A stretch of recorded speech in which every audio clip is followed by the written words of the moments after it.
कृष्णा उपदेश 2M channel में आपका स्वागत है। दोस्तों, आज की कहानी है छोटी सी गौरैया का श्री कृष्ण पर विश्वास। दोस्तों, एक बार की बात है, कुरुक्षेत्र के युद्ध क्षेत्र को विशाल सेनाओं के आवागमन की सुविधा के लिए तैयार किया जा रहा था। उन्होंने हाथियों का इस्तेमाल पेड़ों को उखाड़ने और जमीन साफ करने के लिए किया जा रहा था। लेकिन ऐसे ही एक पेड़ पर एक गौरैया अपने 4 बच्चों के साथ रहती थी। जब उस पेड़ को उखाड़ा जा रहा था तो उसका घोंसला जमीन पर गिर गया, लेकिन चमत्कारी रूप से उसकी संतानें अनहोनी से बच गई। लेकिन वो अभी बहुत छोटे होने के कारण उड़ने में असमर्थ थे। कमजोर और भयभीत गौरैया मदद के लिए इधर उधर देखती रही। तभी उसने कृष्ण को अर्जुन के साथ वहां आते देखा। वे युद्ध के मैदान की जांच करने और युद्ध की शुरुआत से पहले जीतने की रणनीति तैयार करने के लिए वहां गए थे। उसने कृष्ण के रथ तक पहुंचने के लिए अपने छोटे पंखों से और किसी प्रकार श्री कृष्ण के पास पहुंच गई। हे कृष्ण, कृपया मेरे बच्चों को बचाएं, क्योंकि लड़ाई शुरू होने पर कल उन्हें कुचल दिया जाएगा। सर्वव्यापी भगवान बोले, मैं तुम्हारी बात सुन रहा हूँ, लेकिन मैं प्रकृति के कानून में हस्तक्षेप नहीं कर सकता। गौरैया ने कहा, हे भगवान, मैं जानती हूँ कि आप मेरे उद्धार करता हैं। मैं अपने बच्चों के भाग्य को आपके हाथों में सौंपती हूँ। अब यह आपके ऊपर ही निर्भर है कि आप उन्हें मारते हैं या बचाते हैं।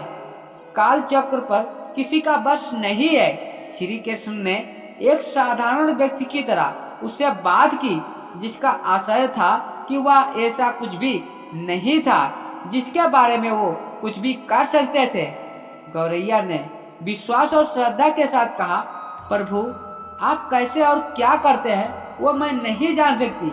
आप स्वयं काल के नियंत्रणता हैं, यह मुझे पता है।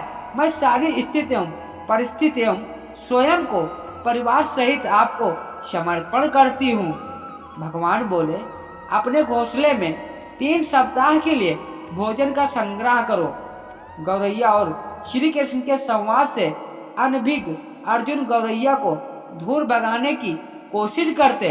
गौरैया ने अपने पंखों को कुछ मिनटों के लिए फुलाया और फिर अपने घोंसले में वापस चली गई। 2 दिन बाद संघ के उद्घोष से युद्ध शुरू होने की घोषणा की गई। कृष्ण ने अर्जुन से कहा कि अपने धनुष और बाण मुझे दो। अर्जुन चौंके, क्योंकि कृष्ण ने युद्ध में कोई भी हथियार नहीं उठाने की शपथ ली थी। इसके अतिरिक्त अर्जुन का मानना था कि वह ही सबसे अच्छा धनुषधर है। मुझे आज्ञा दे भगवान। अर्जुन ने दृढ़ विश्वास के साथ कहा, मेरे तीरों के लिए कुछ भी अवैध नहीं है। चुपचाप अर्जुन से धनुष लेकर कृष्ण ने एक हाथी को निशाना बनाया, लेकिन हाथी मारने के बजाय तीर हाथी के गले की घंटी में जा टकराया और एक चिंगारी से उठ गई। अर्जुन ने यह देखकर अपनी हंसी नहीं रोक पाई कि कृष्ण एक आसान सा निशाना चूक गए। क्या मैं प्रयास करूं? उसने स्वयं को प्रस्तुत किया। उसकी प्रतिक्रिया को नजरअंदाज करते हुए कृष्ण ने उन्हें धनुष वापस दिया और कहा कि कोई और कार्रवाई आवश्यक नहीं है। लेकिन केशव, आपने हाथी को क्यों तीर मारा? अर्जुन ने पूछा। क्योंकि इस हाथी ने उस गौरैया के आश्रय उसके घोंसले को, जो कि एक पेड़ पर था, उसको गिरा दिया था। कौन सी गौरैया? अर्जुन ने पूछा। इसके अतिरिक्त हाथी तो अभी स्वस्थ और जीवित है, केवल घंटी ही टूट कर गिरी है। अर्जुन के सवालों को खारिज करते हुए कृष्ण ने उसे शंख फूंकने का निर्देश दिया। युद्ध शुरू हुआ। अगले 18 दिनों में कई जानें चली गई। अंत में पांडव की जीत हुई। एक बार फिर श्री कृष्ण अर्जुन को अपने साथ सुदूर क्षेत्र में भ्रमण करने के लिए ले गए। कई सौ अभी भी वहां हैं जो उनके अंतिम संस्कार का इंतजार कर रहे हैं। जंग का मैदान गंभीर अंगों और सिर बेजान सीढ़ियों और हथियारों से कटे पड़े थे। कृष्ण एक निश्चित स्थान पर रुके और एक घंटी जो कि हाथी पर बांधी जाती थी उसे देखकर विचार करने लगे। अर्जुन, उन्होंने कहा, क्या आप मेरे लिए यह घंटी उठाएंगे और इसे एक तरफ रख देंगे? निर्देश बिल्कुल सरल था, परंतु अर्जुन के समझ में नहीं आया। आखिरकार विशाल मैदान में जहां बहुत सी अन्य चीजों को साफ करने की जरूरत थी, कृष्ण उसे धातु एक टुकड़े को रास्ते से हटाने के लिए क्यों कहेंगे? उसने प्रभाववाचक दृष्टि से उनकी ओर देखा। हाँ, यह एक घंटी, श्री कृष्ण ने दोहराया। यह वही घंटी है जो हाथी की गर्दन पर पड़ी थी, जिस पर मैंने तीर मारा था। अर्जुन बिना किसी और सवाल के भारी घंटी उठाने के लिए नीचे झुके। जैसे ही उन्होंने इसे उठाया, उसकी हमेशा के लिए जैसे दुनिया बदल गई।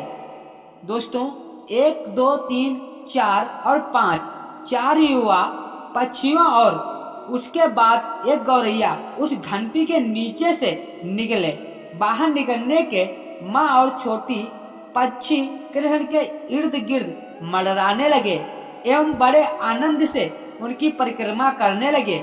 18 दिन पहले काटी गई एक घंटी से पूरे परिवार की रक्षा की थी। मुझे क्षमा करें हे कृष्ण, अर्जुन ने कहा। आपको मानव शरीर में देखकर और सामान्य मनुष्यों की तरह व्यवहार करते हुए मैं भूल गया था कि आप वास्तव में कौन हैं। तो दोस्तों, आइए हम भी तब तक इस घंटी के नीचे विश्राम करें जब तक ये हमारे लिए उठाई ना जाए। तो दोस्तों, ये हमारी मोटिवेशन वीडियो आपको कैसी लगी कमेंट में जरूर बताना। यदि हमारे चैनल पर पहली बार आए हैं तो चैनल को सब्सक्राइब करना ना भूलें। इसी तरह नए नए वीडियो आपको मिलते रहेंगे।